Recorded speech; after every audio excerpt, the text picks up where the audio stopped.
जय हिंद दोस्तों, कैसे हैं आप लोग। तो आज हम बात करने वाले हैं हाल ही में रिलीज हुई कार्तिक आर्यन की फिल्म फ्रेडी के बारे में। दोस्तों इस फिल्म की कहानी बहुत ही अच्छी है और इसमें ट्विस्ट और टर्न्स भी हैं, जो कि आपको बेहद पसंद आएगी। तो आप इस वीडियो को अंत तक जरूर देखिएगा। दोस्तों ये कहानी है फ्रेडी नाम के एक डॉक्टर की, जो कि अपनी जिंदगी में बहुत ही अकेला होता है। वो अपने लेट 30s में होता है और अब तक उसकी शादी नहीं हुई होती है और 5 साल से उसने मैट्रिमोनियल साइट पे अपनी प्रोफाइल बना रखी थी, लेकिन अभी तक उसे कोई भी पार्टनर नहीं मिला था। वो कैफे ब्लू नाम के एक रेस्टोरेंट में जाता है एक लड़की से मिलने के लिए, जो कि उसकी प्रोफाइल देखकर उससे मिलने आई थी। जब वो लड़की फ्रेडी से बातें कर रही होती है तो फ्रेडी का ध्यान उसके चेस्ट पर जा रहा होता है, जिससे उस लड़की को काफी ज्यादा अजीब लगता है और वो वहाँ से उठ के चली जाती है। रात को फ्रेडी अपने टॉयज को पेंट कर रहा होता है और उसके पास उसका पेट कछुआ होता है, जिसका नाम उसने हार्डी रखा होता है और वो उसे अपना दोस्त मानता था, क्योंकि उसके अलावा उसका कोई दोस्त था ही नहीं। तभी फ्रेडी की आंटी का उसे फोन आता है, जो कि उससे पूछती है कि उसकी डेट कैसी रही। तो फ्रेडी उससे कहता है कि वो लड़की अचानक उठकर चली गई थी, जिसकी वजह से उसकी अब भी बात नहीं बन पाई है। फ्रेडी की सोसाइटी में एक कपल रहता था, जो कि लेट नाइट पार्टी करके आया करते थे और खिड़की से फ्रेडी उन्हें देखता है किस करते हुए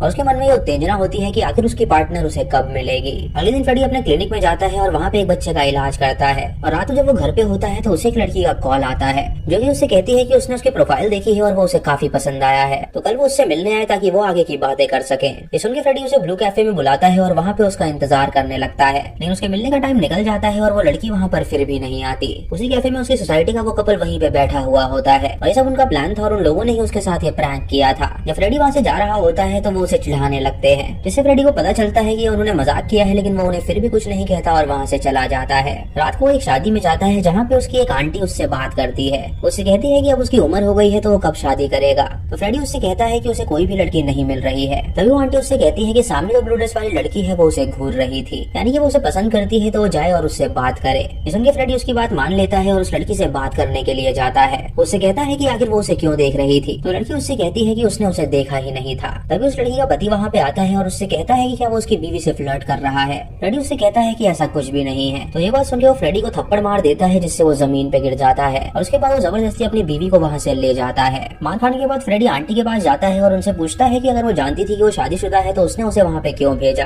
तो आंटी उससे कहती है कि वो उसकी प्रैक्टिस करवा रही थी और ये कह के वो वहाँ से चली जाती है। रात को फ्रेडी जब सो रहा होता है तो उसे उसी लड़की की याद आने लगती है, मानो कि उसे उससे प्यार हो गया हो। अगली सुबह जब वो अपने क्लिनिक में होता है तो वही लड़की उससे मिलने आती है, जो कि उससे कहती है कि उसकी एक फ्रेंड ने उसे रिकमेंड किया है और उसका एक दांत सड़ चुका है, तो वो उसका चेकअप करे और उस दांत को निकाल दे। फ्रेडी उसे वहाँ पे देखकर काफी अजीब सा बिहेव करने लगता है। उसका दांत चेक करता है और उससे कहता है कि वो अभी जाके एक्सरे करवा ले और कल वो उसका दांत निकाल देगा। उससे उसका नाम पूछता है तो वो लड़की उसे अपना नाम कायनाज बताती है। फ्रेडी को उस लड़की से बहुत ज्यादा प्यार हो जाता है और वो उसके साथ एक फैमिली के सपने देखने लगता है। अगली सुबह वो लड़की उससे मिलने आती है, जो कि अपने दांत निकलवाने आई थी और फ्रेडी उससे कहता है कि उसे एनेस्थीसिया देना होगा ताकि उसे दर्द ना हो और वो आसानी से दांत निकाल सके। उसके बाद वो उसे ऑपरेशन रूम में ले जाता है और जब वो बेहोश होती है तो वो उसके पास आके उसे आई लव यू कहता है और उसके बाद वो उसका दांत निकालता है और फिर उसका फॉलो अप करता है। फ्रेडी उसके फॉर्म से उसका एड्रेस निकाल लेता है ताकि वो वहाँ पे जाके उसे स्टॉक कर सके। रात को कायना जब लेट घर आती है तो उसका पति उससे पूछता है कि आखिर वो कहाँ गई थी। तो वो उसे बताती है कि वो अपना दांत निकलवाने के लिए गई थी और उसके बाद उसकी दोस्त उसे मिली थी तो वो उसके साथ चली गई थी। ये सुन के उसके पति को बहुत गुस्सा आता है और वो उसे पीटने लगता है। ये सुन के उसका पति उससे कहता है कि वो भूखा प्यासा यहाँ पे बैठा हुआ था और वो बाहर आराम से मजे कर रही थी। ये कह के वो उसे बुरी तरह पीटने लगता है और हम उसके घर के बाहर फ्रेडी को देखते हैं, जो कि ये सब देख रहा था।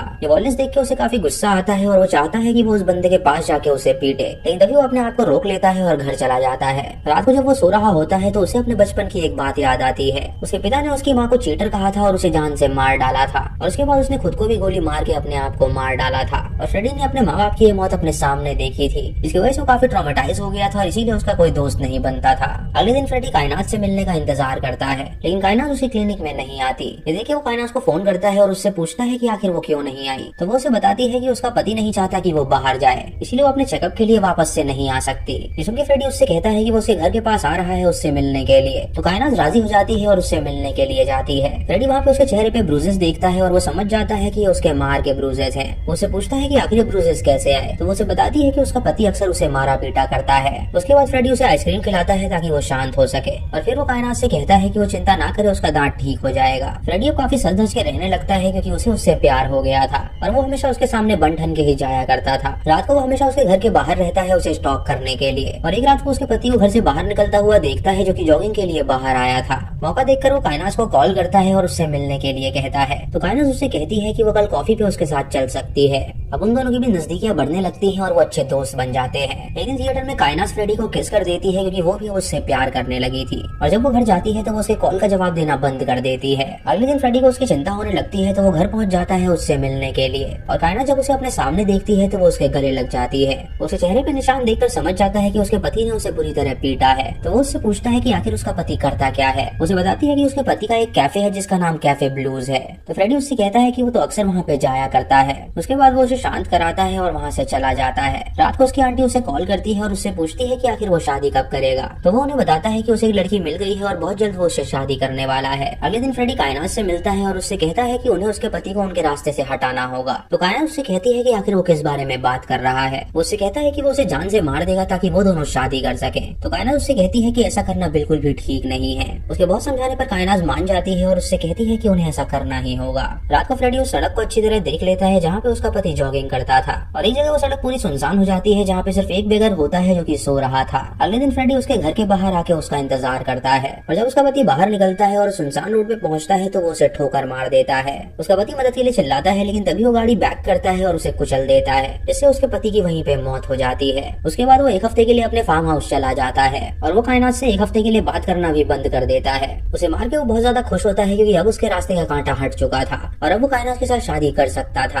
अगले दिन फ्रेडी एक मैकेनिक को बुलाता है और अपनी गाड़ी भी ठीक करा लेता है, और उसके बाद वो कुछ गाँव वालों का चेकअप भी करता है। इधर पुलिस इस केस की तहकीकात कर रही थी और ये पता लगा रही थी कि आखिर उसे किसने जान से मारा है। एक हफ्ते बाद फ्रेडी अपने घर वापस जाने के लिए निकल जाता है और सबसे पहले वो कायनात के घर पहुंचता है उससे मिलने के लिए। जब दरवाजा खुलता है तो वहाँ पे वो एक लड़के को देखता है जो कायनात को बेबी कह के बुलाता है, और वो उसकी गर्लफ्रेंड थी। फ्रेडी उससे पूछता है कि आखिर वो कौन है और यहाँ पे क्या कर रहा है। तो कायनात वहाँ पे आके उससे कहती है कि ये उसका बॉयफ्रेंड है और उन दोनों ने उसे यूज किया है ताकि वो उसके पति को मार सके और वो दोनों यहाँ पे आराम से रह सके। फ्रेडी सुन के हैरान हो जाता है और उस लड़के को देख के कहता है कि वो उसके रेस्टोरेंट का शेफ है, तो वो ऐसी हरकत कैसे कर सकता है। तो लड़का उसे धमकी देता है और उसे बुरी तरह पीटता है। वो उनसे कहता है कि उसके पास पूरे सबूत हैं कि वो उसे स्टॉक कर रहा था, और वो उसे उसकी फोटोज दिखाता है जहाँ पे नजर आ रहा था कि वो कायनात को स्टॉक कर रहा है। कायनात उससे कहती है कि अभी वो पुलिस के पास जाके नहीं बता रहे कि उसने उसे मारा है, लेकिन अगर उसने जरा भी चालाकी करने की कोशिश करी तो उनके पास पूरे सबूत हैं। वो साबित कर देंगे कि वो उसका लवर है और गुस्से में आके उसने उसके पति को मारा है। फ्रेडी के पास कोई भी चारा नहीं होता, इसलिए वो रोते रोते अपने घर पहुंचता है और उसका दिल इतना टूटा हुआ होता है कि वो जमीन पे लेट के रोने लगता है। उसे कायनात पे पूरा यकीन था और वो उससे प्यार करने लगा था, लेकिन वो ये बात नहीं जानता था कि कायनात उसे यूज कर रही थी।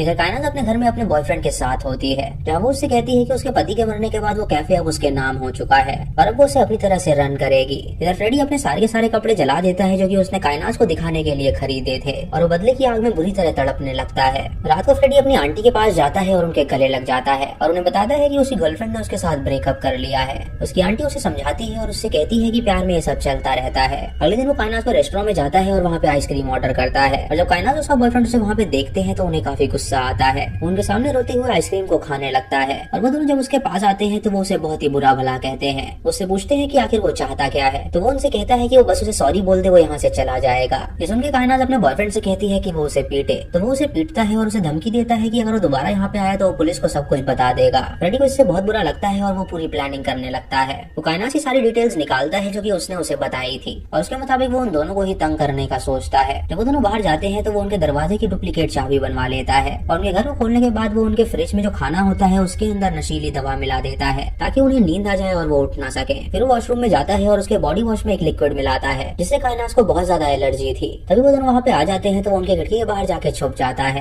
कायनात वॉशरूम में जाके अपना बॉडी वॉश लगाती है और उसका बॉयफ्रेंड किचन में जाके खाना गर्म करता है। मौका देखकर फ्रेडी वहाँ से निकल जाता है और उसके बाद वो दोनों खाना खाते हैं। रात को वो दोनों दवा की असर से बहुत ज्यादा गहरी नींद में होते हैं और मौका देखकर फ्रेडी उनके घर में दाखिल हो जाता है। वो कायनात के फोन से खुद को मैसेज करता है कि क्या वो उसकी कार बोरो कर सकती है। उसके बाद वो उसके बॉयफ्रेंड का फोन लेता है और उसके अंदर से अपनी सारी फोटो डिलीट करता है और नीचे जाके वो उसकी कार का ब्रेक फेल कर देता है ताकि उनका एक्सीडेंट हो जाए और वो मर जाए। जब कायनात की आंखें खुलती हैं तो वो देखती है कि उसके स्किन में एलर्जी हो गई है, जिसकी वजह से वो अपने बॉयफ्रेंड को उठाती है और वो दोनों अपनी कार में बैठ के हॉस्पिटल जाने के लिए निकल जाते हैं। लेकिन तभी उनकी गाड़ी का एक्सीडेंट हो जाता है जिससे उन दोनों को बहुत चोट आती है। दोनों की जान बच गई होती है और वो सोचने लगते हैं कि आखिर ये सब कैसे हो गया। अगले दिन जब वो दोनों अपने घर में होते हैं तो कायनात को उस रेस्टोरेंट से कॉल आता है और उनका एम्प्लॉय उसे बताता है कि किसी ने जोमेटो पे उनका बैड रिव्यू दिया है जो कि काफी वायरल हो गया है और उनके रेस्टोरेंट में कोई भी नहीं आ रहा। ये सुन के वो दोनों तैयार होकर वहाँ से निकल जाते हैं और जब वो वहाँ से जाते हैं तो फ्रेडी उनके घर में दाखिल हो जाता है। वो उनका लैपटॉप चला के कुछ चेंजेस करता है और वहाँ से चला जाता है। इधर कायनात अपने मैनेजर से पूछती है कि आखिर वो कौन था जिसने ऐसा रिव्यू दिया है, तो उसका मैनेजर उसे बताता है कि उनके खाने में उसे लिजर्ड मिली थी, जिसकी वजह से उसने वो रिव्यू पोस्ट कर दिया और वो वायरल हो गया। तभी कायनात फेसबुक देखती है और उसे पता चलता है कि उसके बॉयफ्रेंड ने उसकी एक गंदी फोटो डाली है। ये देखकर वो उससे पूछती है कि आखिर उसने ये पोस्ट क्यों किया, तो वो उससे कहता है कि ये जरूर फ्रेडी का काम होगा, जो कि उन दोनों के साथ ये सब कर रहा है। ये सुन के कायनात अपने मैनेजर को फ्रेडी की फोटो दिखाती है और उससे पूछती है कि क्या यही वो आदमी था। तो वो उससे कहता है कि शायद इसी बंदे ने वो रिव्यू दिया था। उससे वो दोनों फ्रेडी से मिलने जाते हैं और फ्रेडी पुलिस को पहले ही कॉल कर चुका था। जब वो दोनों वहाँ पे पहुँचते हैं तो रेमंड फ्रेडी को बुरी तरह पीटने लगता है। फ्रेडी उनसे कहता है कि वो बस सॉरी चाहता है और फिर से वो ऐसा बिल्कुल नहीं करेगा, लेकिन वो दोनों बिल्कुल भी नहीं रुकते और उसे पीटने लगते हैं। तभी वहाँ पे पुलिस आ जाती है और ये सब देखकर उनसे पूछती है कि आखिर वो ऐसा क्यों कर रहे हैं। तो कायनात इंस्पेक्टर को बताती है कि फ्रेडी ने ही उसके पति को मार डाला था, क्योंकि वो एक स्टॉकर है और वो उसे प्यार करता था। इस बात का उनके पास सबूत भी है और वो सबूत उसे दिखाने वाले हैं। जब वो सबूत दिखाने के लिए आगे बढ़ते हैं तो उन्हें पता चलता है कि उनके फोन में वो फोटोज ही नहीं है, जिससे उनकी बात साबित नहीं हो पाती। और इंस्पेक्टर उनसे कहता है कि वो एक रेप्यूटेड डॉक्टर है और वो बिल्कुल भी ऐसे काम नहीं कर सकता। वो फ्रेडी से कहता है कि उन्हें इनके साथ क्या करना चाहिए। तो फ्रेडी उससे कहता है कि वो कोई भी कंप्लेन दाखिल नहीं करना चाहता। सुन के इंस्पेक्टर उन दोनों को वहाँ से भगा देता है और फ्रेडी से कहता है कि अगर ये दोबारा परेशान करे तो वो उसे कॉल करे। जब ये दोनों घर पहुँचते हैं तो ये फ्रेडी को परेशान करने के बारे में सोचने लगते हैं। अगले दिन फ्रेडी अपनी आंट से मिलने जाता है, जहाँ वो उनसे पूछता है कि आखिर उसके पिता ने उसकी माँ को क्यों मारा था। उसकी आंट उससे कहती है कि उसका पिता बहुत ही शक्की था, जिसकी वजह से उसने उसकी माँ को मार डाला और खुद को भी मार डाला था। रात को फ्रेडी अपने घर में पहुँचता है तो देखता है कि वहाँ पे सारा सामान गिरा हुआ है और वो समझ जाता है कि ये जरूर रेमंड का काम है। उसे वहाँ पे एक बुलेट भी मिलती है जो कि एक मैसेज था कि अगर वो उनसे उलझेगा तो वो उसे मार डालेंगे। ये देखकर फ्रेडी कायनात को कॉल करता है और उसे बताता है कि जैसे उन लोगों ने उसके घर पे बुलेट छोड़ी है, वैसे ही उसने उनके घर में सांप छोड़ रखा है तो वो बच के रहे। ये सुन के वो दोनों काफी डर जाते हैं और घर छोड़ के एक लॉज में जाके रुकते हैं। उसके बाद वो उसे फोन करते हैं और उससे कहते हैं कि क्या उसे अपना कछुआ मिला। तो फ्रेडी अपने कछुआ को ढूंढने लगता है, लेकिन उसका पेट उसे कहीं पे भी नहीं मिलता। उससे कहते हैं कि उन लोगों ने उसका सूप बनाया और उसका सूप बहुत ही स्वादिष्ट था। और सुन के फ्रेडी को बहुत ज्यादा गुस्सा आ जाता है। सीसीटीवी फुटेज देखता है जहाँ पे रेमंड साफ नजर आ रहा था और वो उसके कछुए को चुरा के ले जा रहा था। फ्रेडी इससे बहुत ज्यादा रोने लगता है और उसे बहुत ज्यादा गुस्सा आता है। अगले सुबह वो अपने नौकर को फोन करता है और उससे कहता है कि वो फार्म हाउस 4 दिन के लिए खाली कर दे, क्योंकि वो अपने दोस्तों के साथ वहाँ पे एंजॉय करने आ रहा है। उसके बाद वो उस बेगर के पास जाता है जो कि उस रोड पे रहता था। वो उसे कुछ पैसे देता है और पुलिस के पास जाने के लिए कहता है। वो बेगर तुरंत पुलिस के पास जाता है और उन्हें बताता है कि उसने उस रात वो मर्डर देखा था और वो गाड़ी किसी और की नहीं बल्कि डॉक्टर फ्रेडी की ही थी। ये सुन के पुलिस इंस्पेक्टर फ्रेडी के पास जाते हैं उससे पूछताछ करने के लिए, जहाँ फ्रेडी उन्हें बताता है कि वो गाड़ी उसी की थी, लेकिन उसे वो नहीं बल्कि रेमंड चला रहा था, क्योंकि रेमंड कायनात का बॉयफ्रेंड है और उन दोनों ने उसे रास्ते से हटाने के लिए उसके पति को मार डाला। उन्हें सबूत के तौर पे कायनात का मैसेज भी दिखाता है जहाँ पे उसने लिखा था कि क्या वो उसकी कार बोरो कर सकती है। उन्हें बताता है कि उस रात उसने वो कार उससे बोरो करी थी और जब वो कार वापस आई तो उस पे खून लगा था और वो टूटी फूटी थी, जिससे वो समझ गया कि जरूर उसने अपने पति को मरवा डाला होगा।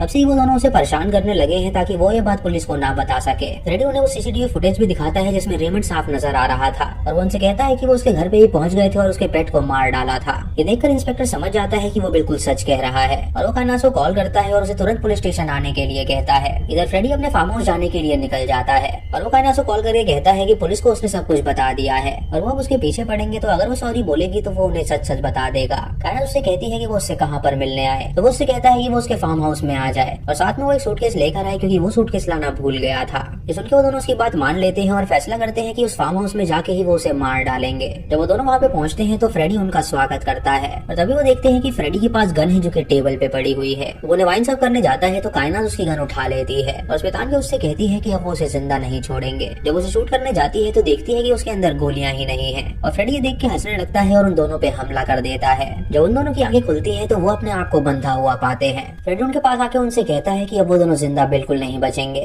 तभी कायनात उससे कुछ कहना चाहती है तो फ्रेडी उसके मुंह से गैग हटाता है तो वो उसे बताती है कि वो अभी उसे प्यार करती है। ये सुनकर फ्रेडी उससे कहता है कि वो उसे एक चांस देने के लिए तैयार है। उसके सामने एक सेलो लाता है और उसे बजाने के लिए कहता है कि उसने कहा था कि वो उसकी माँ की फैन है जो कि एक सेलो प्लेयर थी। वो सेलो को नहीं बजा पाती तो फ्रेडी उससे कहता है कि उसने उसे एक और झूठ बोला था, इसीलिए वो उसे वापस से बांध देता है और उसके बाद वो उसके बॉयफ्रेंड के सारे दांत निकाल देता है और उधर झेलते हुए उसकी मौत हो जाती है और वो उसे बाहर गाड़ देता है। इधर पुलिस जब उनके घर पहुंचती है तो उन्हें वो दोनों नजर नहीं आते और तभी उन्हें उनके लैपटॉप में एक सीसीटीवी फुटेज मिलती है जिसमें नजर आ रहा था कि वो दोनों सूटकेस लेके कहीं भाग रहे हैं, जिससे उन्हें लगता है कि वो दोनों शहर छोड़कर भाग चुके हैं। उसके बाद फ्रेडी कायनात से सारे दांत निकाल देता है और उसे भी बहुत तेज दर्द होने लगता है और फिर वो उसे अपने गार्डन में ले जाके गाड़ देता है और उसे दफना देता है। एंड सीन में हम फ्रेडी को देखते हैं जो कि उनकी कब्र के ऊपर लेटा हुआ था और इसी के साथ ये मूवी यहीं पे खत्म हो जाती है। तो दोस्तों ये थी फ्रेडी फिल्म की कहानी जो कि काफी अच्छी थी। आपको इसी कहानी कैसी लगी आप हमें कमेंट सेक्शन में जरूर बताइएगा। दोस्तों इस फिल्म में कार्तिक आर्यन ने बहुत ज्यादा अच्छा काम किया है तो आप इस फिल्म को एक बार डिज्नी प्लस हॉटस्टार पे जरूर देखिएगा। ये फिल्म बाकी फिल्मों से बहुत ज्यादा अलग है and this film is inspired by the dentist जो कि 1996 में आई थी। दोस्तों मेरे मुताबिक इस फिल्म में और भी ज्यादा ब्रुटैलिटी होनी चाहिए थी। फ्रेडी पूरी तरह साइको दिखाना चाहिए था जो कि सिर्फ दांत निकाल के ही टॉर्चर नहीं करता, बल्कि और भी इसमें ब्लडी सीन्स होने चाहिए थे। बॉलीवुड के पॉइंट ऑफ व्यू से मैं देखूं तो ये मूवी काफी अच्छी है। आपको ये कैसी लगी आप हमें कमेंट सेक्शन में जरूर बताइएगा। चैनल पे नहीं तो सब्सक्राइब करें और बेल आइकन दबाएं नोटिफिकेशंस के लिए। दोस्तों वीडियो को लाइक और शेयर करना बिल्कुल मत भूलिएगा। तो मैं मिलता हूँ आपको अगली वीडियो में, तब तक के लिए जय हिंद।